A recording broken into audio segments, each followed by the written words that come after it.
company Google successfully created a new state of matter, and China plans on building a giant spaceship. More on this today on This Is What You Missed This Week.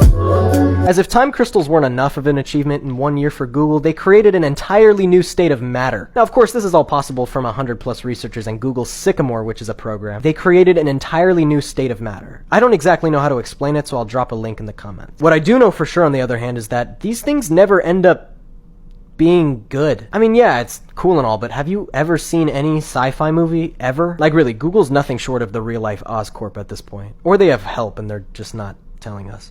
The same guy that married a blow-up doll, yes, that's how the story starts, recently fell in love with yet another inanimate object. Are you ready for this?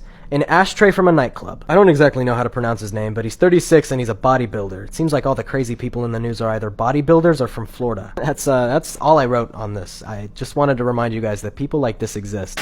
And finally, as I was saying earlier, China plans on building a mothership and putting it in space. And the ship is supposed to be, and prepare yourself for this, a mile long. Now, the reason they want to build this mothership is because they want to explore the mysteries of space while also providing long-term living. And it'll only cost them $100 billion. Now, $100 billion is a crazy amount of money, but for a mothership that's a mile long, it seems a little cheap. Now, how they're going to get their parts for this, on the other hand, is 3D printing.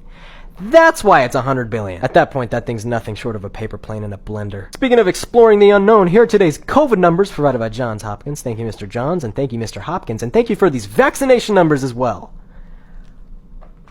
Usually I have something clever to say about the vaccines, but, you know, at this point, what am I? And it looks like that's all I got for you. I hope you have a wonderful rest of your weekend. I have a new single coming out, and here's a clip. I'm looking for the blue M30s.